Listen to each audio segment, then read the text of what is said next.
College Hill Redevelopment Corporation, and also Mount Healthy City Council person when I lived in Mount Healthy, and also was very, very proud to be county recorder for one term, and fortunately I was the year of the woman, so I was fortunate enough to be elected, and we did great things there, and I'm very proud of that. I've taught school for 36 years and retired from the city of Wyoming. I'm a proud graduate, though, of CPS, K through 12. And when given the opportunity back in '07 to run on a slate, really, that was put together, if you will, by the Democratic Party, and with the great help of the Teachers Union and the other labor organizations, Chris Nelms, Michael Flannery, and I were able to get elected, and not only were we able to get elected, but also it was an important turn of events, some of you may recall, where there was a great problem regarding the relationship between the superintendent and the board. It seemed a bit contentious, too contentious. Some issues were there, and it was going to be when we were elected the last 6 months of a wonderful superintendent's tenure, and that was Rosa Blackwell. And we were then faced with new money levy that had to be raised and voted on, and also faced, as you will recall, not only with the new money levy, but we were facing a superintendent search. Fortunately, our superintendent search failed, and so we had to turn inward. And we are now in the 7th, almost 8th year of what I think is a historically significant superintendency, and that's the superintendency of Mary Ronan. She has been here 3 times the life expectancy of any urban superintendent in America.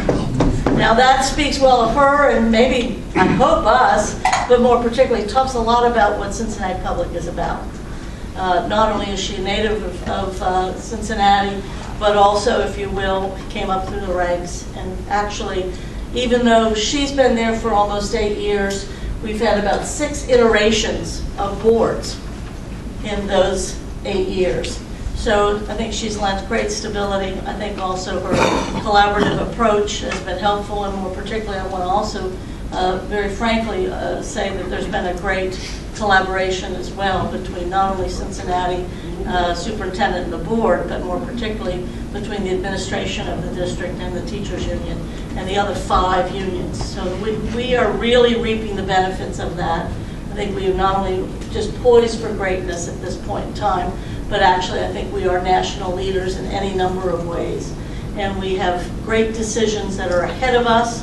One of them has been talked about, the preschool promise, and where we fit in that is one. We will be looking for a new superintendent during this next term. Mrs. Ronan is scheduled to be leaving at the end of December of 16.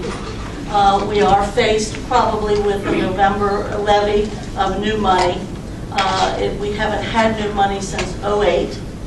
And we have a great track record. About 67% of the times it passes. But new money's harder than renewals. And so we were lucky enough to have her stay on, and I know we're all working very, very hard to make sure that whatever request we make not only continues our work, but also allows us to expand preschool, and also a greater and greater focus on workforce development, career centers in every high school. These are all demands that we know that our folks want. So we're just very excited to be able also not only to have some greater stability and a great transition, we hope, to a new superintendent ultimately, but have Mary there to help in that transition, and thrilled that we're going to have a veteran school board member from North College Hill be joining us, so we don't have to, we may have to have more study about how many zeros are on our budget, but beyond that, we've got somebody that knows what school boards are all about, and also has faced many of the same challenges we have. And besides that, I'm from College Hill, so North College Hill, that's pretty good, and now she's in College Hill. Okay, so I just want you to know, there's a College Hill caucus. There's 3 of us because Mr. Madera is also from College Hill. So we live within a mile, less than a mile of each other. So I would, if I were you, and you don't live in College Hill, I would be very, very vigilant about what we're about to do.